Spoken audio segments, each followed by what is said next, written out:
Hiduplah sebuah keluarga kecil di sebuah hutan. Anehnya, tidak ada seorang pun yang ada di sini kecuali mereka berempat.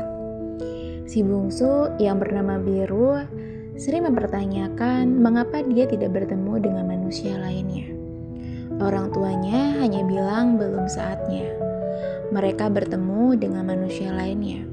Kelak saat umur 15 tahun, mereka bisa bertemu dengan orang lain di luar hutan. Mendengar tersebut, siswa yang bernama Jingga menurutinya. Sementara, si bungsu masih bertanya-tanya meskipun sudah diberitahukan oleh ayahnya.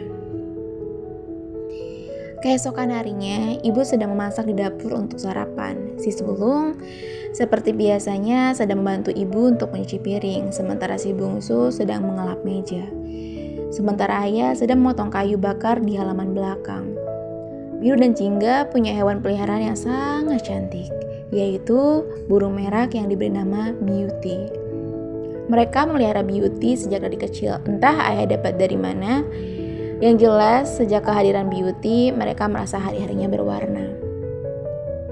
Biasanya, setelah sarapan, Biru belajar membaca bersama ibu, sementara Jingga bersama ayahnya untuk mempelajari kehidupan sehari-hari. Untuk hari ini, Jingga belajar untuk merawat hewan ternak dan tanaman bersama ayah. Biru yang berusia 7 tahun memiliki keingintahuan yang sangat tinggi, apalagi terhadap dunia luar. Sementara Jingga yang akan genap 15 tahun 2 bulan lagi memiliki ketertarikan terhadap dunia obat-obatan dengan menggunakan tanaman yang mana itu pun diajarkan oleh ayahnya. Mereka tumbuh dengan penuh kasih dan cinta. Tidak terasa, waktu pun berlalu begitu cepat, sehingga saatnya si sulung yang sudah berumur 15 tahun siap memasuki babak baru. Tepat hari ini, Jingga bersiap ikut ayah ke pasar untuk barter daging dengan pakaian dan bahan-bahan yang lainnya. Biru sangat bersemangat sekali, bahkan sejak subuh sudah membangunkan Jingga supaya bersiap. Seperti biasanya, Jingga hanya tersenyum melihat tingkah adiknya. "Kak, ayo bangun! Kak, nanti ayah keburu pergi." "Ya dek. Ayo, aku gak sabar dengan cerita tentang dunia luar. Nanti kalau sudah selesai cepat pulang ya." Iya, sambil mengucek matanya. Tidak lama dari itu, ibu akhirnya masuk ke kamar mereka berdua dan menyuruh Jingga untuk lekas mandi. Akhirnya, ayah dan Jingga berpamitan kepada ibu dan adik untuk pergi ke pasar. Jingga pun berpamitan kepada Beauty yang masih terlelap tidur, tapi keindahan bulbulnya tidak hilang. "Aku pergi dulu ya Beauty, nanti kita main lagi," ucap Jingga. Ayah dan Jingga pun pergi meninggalkan rumah. Selama perjalanan, Jingga hanya diam saja, tidak berkata apapun. "Kak, tumben sekali kamu tidak berbicara apapun," tanya ayah. "Gak apa-apa ayah." "Yakin tidak apa-apa?" Jingga terdiam sejenak lalu mengungkapkan isi hatinya. "Ayah, kakak tahu mengapa ayah melarang kami untuk pergi ke dunia luar sebelum kami genap 15 tahun. "Oh iya? Menurutmu kenapa nak?" "Karena ada bahaya yang mungkin bisa mencelakakan kami. Tapi kakak tidak tahu jenis bahaya apa itu. Kakak takut. Kakak tidak siap menghadapinya ayah." "Kakak, tenanglah. Ada ayah di sini. Kamu tidak sendirian. Kamu pergi bersama ayah," ucap ayah sambil mengelus kepala Jingga. "Kak, ayah dan ibu sudah menyiapkan kalian untuk menghadapi dunia luar. Bukan karena kami tidak percaya dengan kalian, tapi kami hanya ingin kalian punya bekal dalam menghadapinya," lanjut ayah yang melihat Jingga masih khawatir. Jingga hanya terdiam, tetapi hatinya sedikit agak lega. Namun setelah bergerak melewati garis berwarna kuning, ayah menyuruh kakak untuk berhati-hati, tidak bergerak secara sembrono dan tetap berada di sampingnya. Setelah itu, mereka sampailah di garis berwarna merah. Ayah menyuruh Jingga untuk menyiapkan panah. Sebenarnya Jingga tidak tahu apa yang terjadi. Tapi dia tetap menuruti apa yang dikatakan oleh ayahnya sambil tetap waspada. Setelah berjalan sekitar 20 langkah, Jingga merasa hawa yang sangat dingin sekali. Padahal tidak sedang hujan atau musim dingin. Namun, berkat mantel yang dibawanya, Jingga tidak terlalu panik. Sesaat setelah itu, ayah menyuruhnya untuk mengenakan mantel tersebut. Jingga pun menurut. Tiba-tiba, Jingga melihat ada naga yang sangat besar dan wajahnya amat seram tapi begitu gagah. Ayah, itu naga, seperti yang ada di buku, ucap Jingga refleks. Iya nak, itu adalah naga. Tenanglah, selama kamu tenang, naga itu tidak akan menyerang. Namun, semakin kamu merasa takut, tubuh naga itu akan membesar dan mengejarmu. Jingga merasa tertekan dengan ucapan ayahnya. Bagaimana mungkin hal sebesar ini ayahnya tidak memberitahukan? Padahal ini sudah menyangkut nyawanya sendiri. Kenapa ayah tidak mengantisipasinya? Perasaan Jingga campur aduk. Namun, di tengah kebingungan itu, ayah langsung membuyarkan kegundahannya. Nah, percayalah pada ayah. Kamu ingat pernah belajar memprediksi hujan, bukan? Tapi pada akhirnya hujan itu tidak datang. Iya ayah, begitupun dengan hidup. Ada beberapa hal yang tidak bisa kita prediksi bakal menghampiri kita. Salah satunya ya seperti sekarang ini. Lalu, apa yang perlu aku lakukan ayah? Ingat tujuan kita. Jingga pun mulai menenangkan dirinya dan mengingat kembali keriangan adiknya saat dia sampai di rumah nanti. Ia pun membayangkan pasar yang penuh makanan jadi dan pakaian yang indah. Bahkan mungkin ia bisa bertemu dengan manusia selain keluarganya. Perlahan tapi pasti Jingga mulai merasa tenang. Namun, tiba-tiba naga itu menghampirinya dan itu membuatnya shock lalu berteriak.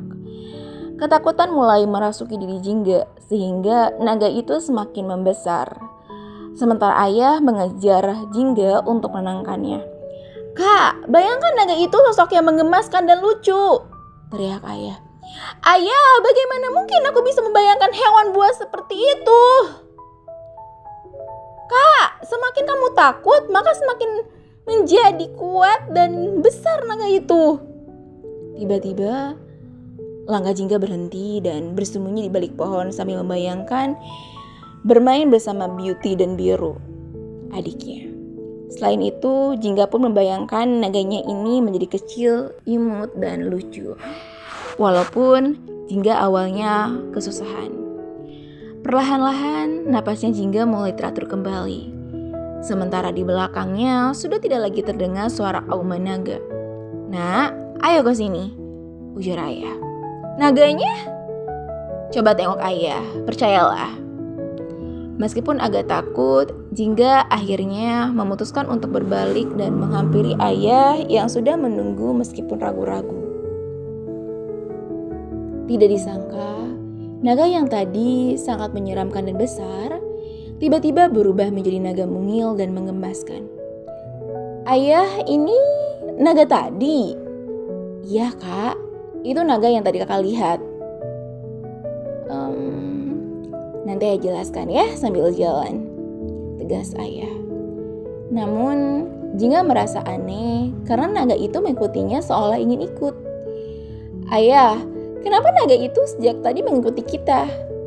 Ayahnya terdiam melihat itu, lalu berkata,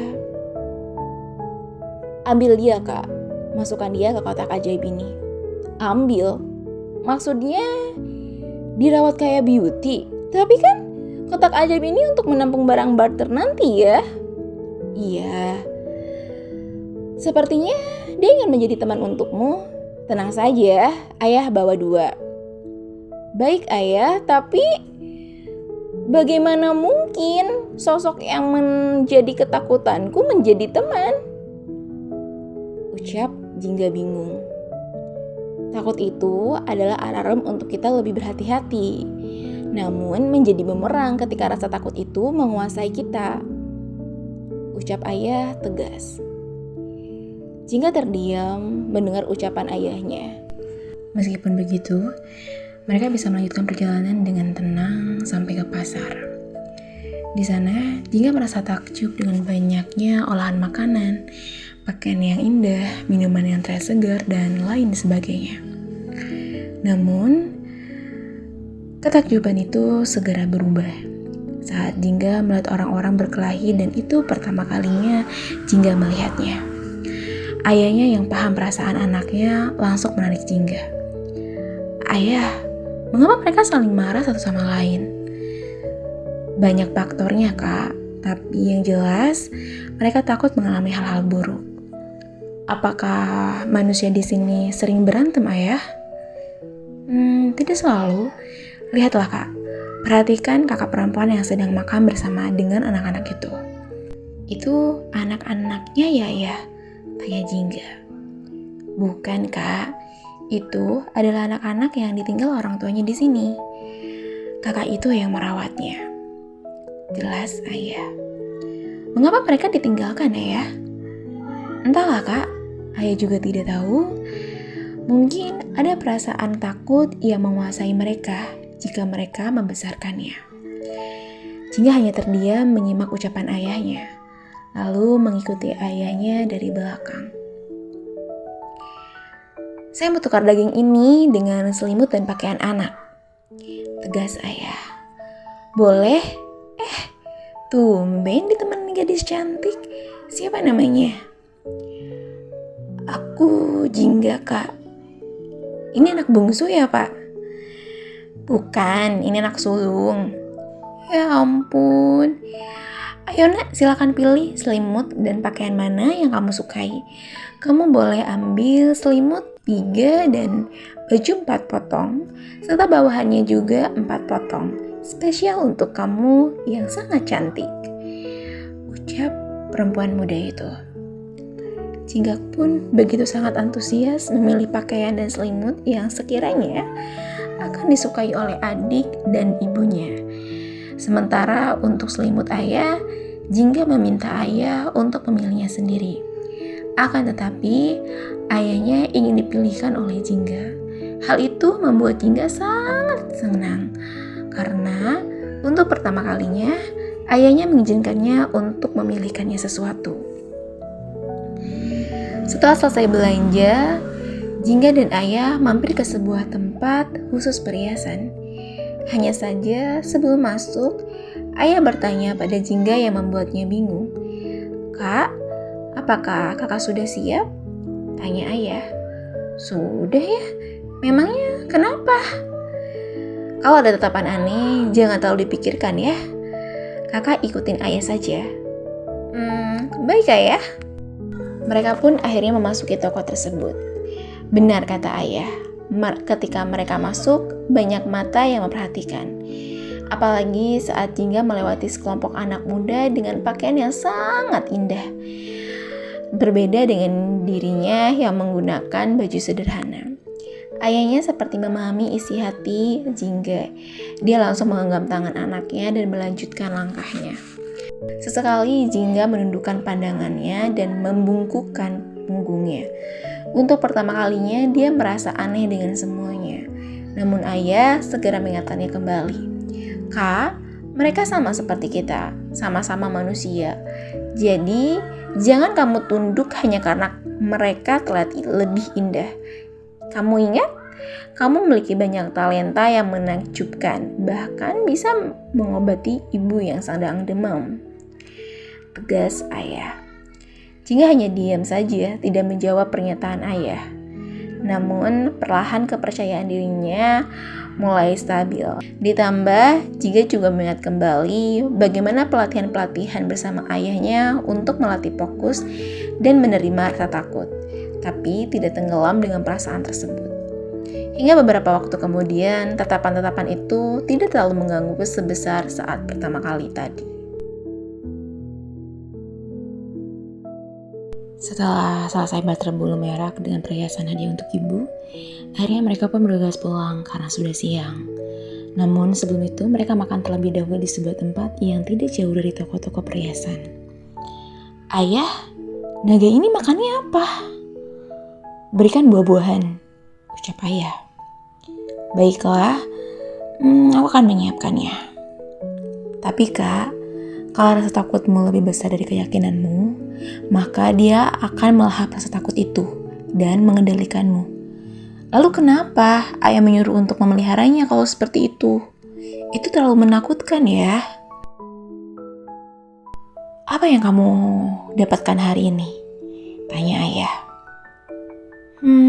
Pakaian, perhiasan, naga, dan makanan ini? Selain itu? Tanya ayah kembali.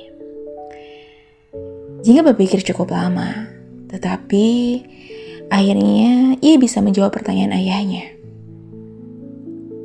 Manusia punya rasa takut dan karenanya ia bisa menjelma menjadi apa saja. Bahkan bisa menghancurkan siapa saja tanpa ragu. Jika kita yang tidak bisa menerima dan mengendalikan, maka rasa takut itu yang akan mengendalikan kita. Bahkan mungkin membuat kita sengsara tanpa sadar. Mungkin itu ya yang aku dapatkan untuk hari ini. Jawab Jingga. Dengan naga ini, kamu bisa belajar untuk bisa meregulasi emosimu biar lebih stabil. Harus berapa lama ya? Tanya Jingga. Selama kamu hidup. Baiklah ya. Jadi, apakah ayah baru mengizinkan aku dan Biru untuk ke dunia luar setelah berumur 15 tahun karena ayah dan ibu juga takut ya? Sehingga menyiapkan dengan berbagai macam persiapan supaya kami tidak mudah tumbang seperti yang ayah ajarkan tadi, ucap Jingga. Ayah hanya tertawa dan mereka pun menikmati makanan tersebut bersama.